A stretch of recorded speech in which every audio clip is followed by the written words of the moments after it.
Hi, folks, and welcome back to the Star Wars Library, where Star Wars is in print, and we go back to the Marvel Comics today to talk about three issues 70 to 72. And you can find it, of course, in our long time ago Volume 5, Fool's Bounty Trade by Dark Horse. Now, these originally published in 1982 to 1983. Again, just like last episode, we are slowly but surely making our way to Return of the Jedi. Now, this is a story by Mary Jo Duffy, and she's going to be started. She's the lead writer from now on. Now, not every issue is written by her, but she becomes the lead author, and this will be the way it is until issue 107. So, the first issue in here is 70, and it is called the Stenag Shuffle, which is right here. I always remember this cover when I was reading my dad's old comics. And then 71 is called The Return to Stenos. And I lost my place here. Issue number 72 is called Fool's Bounty. You can see it here, and Luke and Lando are like, you first, and it looks like a carbon freezing kind of thing. So basically, here's the story. This is taking place right after the last one where Leia and 3PO were looking for Dengar.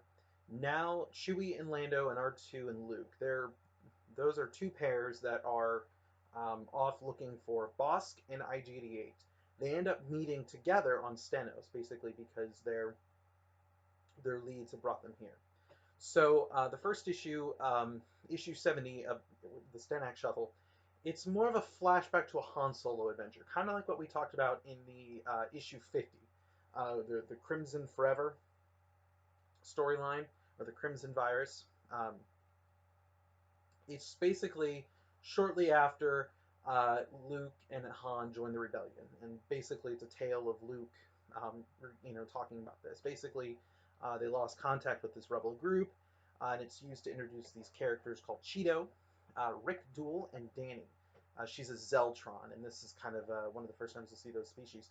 So we see these characters a lot in the Marvel series.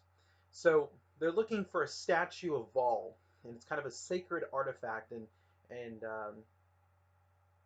to the native Stenaxes. And they end up helping them. And so Lando, it cuts back. Luke finishes his tale. And Lando's like, well, they could probably help us. And Luke's like, eh. So then we fast forward to issue 71.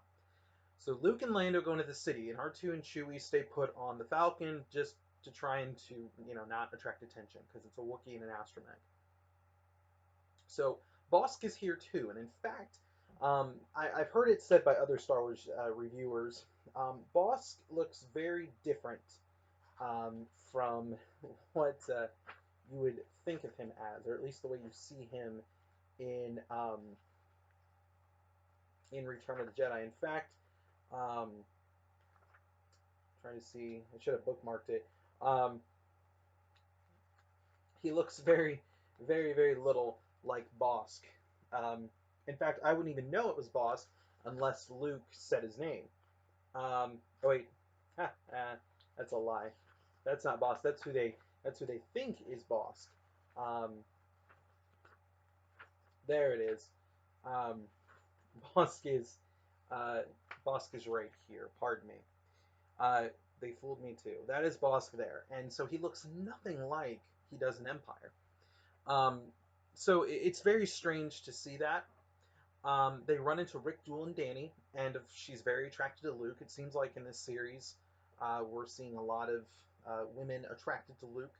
Um, but Cheeto's gone missing, and they don't know where he is. And they find a carbonite block, and they think that that's Han. So, um, but it's not. It turns out to be Cheeto, and IG-88 and Bosk have basically have them trapped, and they have to fight their way out. And it's a dead lead, and so they have no new information towards Han. But that is not the only thing that happens. Dany ends up joining the Rebel Alliance, and so she will go off with them. And again, we see these characters a little bit more going on in the future. But it's kind of a dead lead at this point. In fact, I believe in one of these issues, um, I believe they say something along the lines of, um, the quest for Han Solo ends here because they have a carbonite block on the cover, and it makes you think, oh, is that Han? It's not. So it's a very dead lead, a very misleading story. Um, so again, is this essential? This story in here, is this an essential read? Um, no. For the grand expanded universe, I do not think it's essential at all. This is easily skippable. But for Marvel readers, I don't think it is. I mean, here's the thing: the story itself is not terrible.